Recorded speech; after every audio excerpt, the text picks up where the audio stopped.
Mirror Realms, Episode 17 The Reflection That Didn't Want to Leave Part 1. The first time I noticed Sadie never really paid attention to my mirror.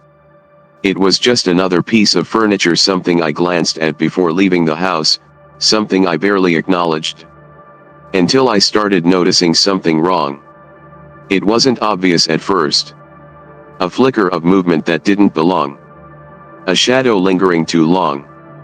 A feeling, deep in my chest, that I was being watched. And then, one night, I caught it.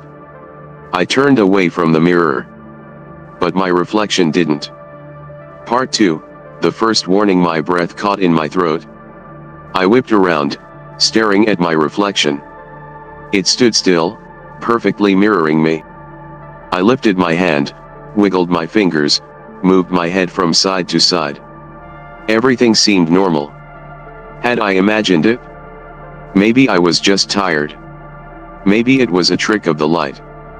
But as I turned to leave the room, I caught one last glimpse of the mirror and my reflection was still looking at me.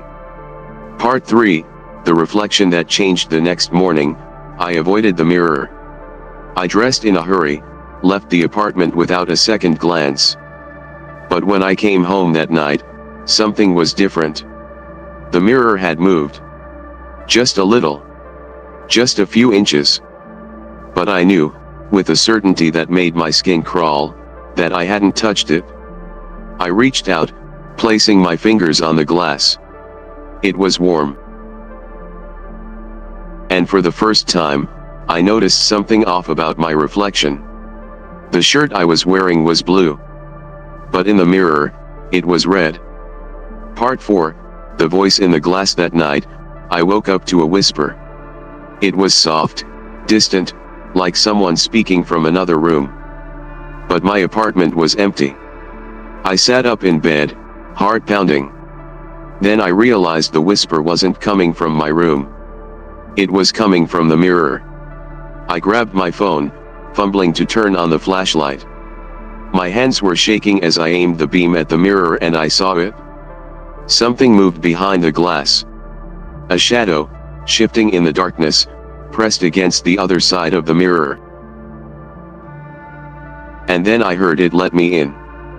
Part 5, the messages left behind. The next morning, I found something written on the glass.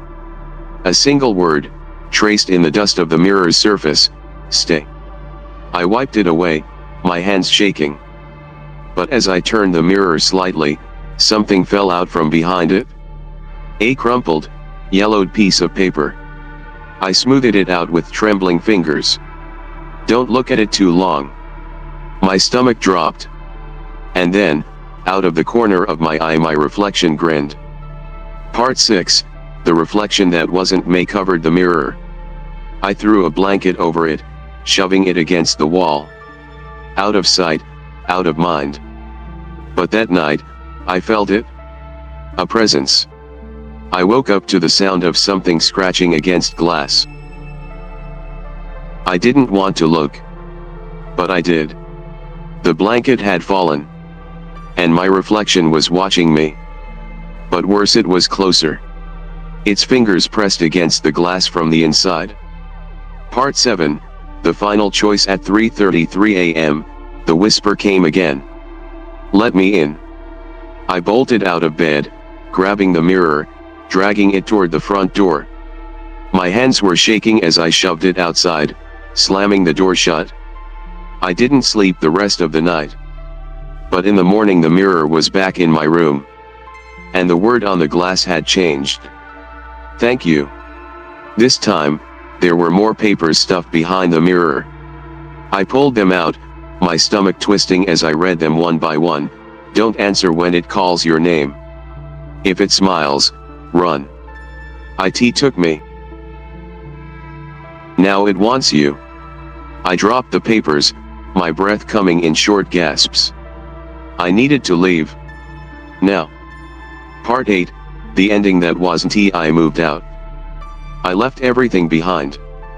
But sometimes, when I pass by store windows, darkened phone screens, reflective surfaces, I see something looking back at me. And sometimes it smiles first.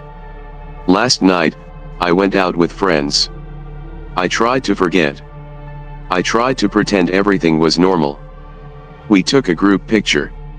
Later, when I checked my phone, I froze.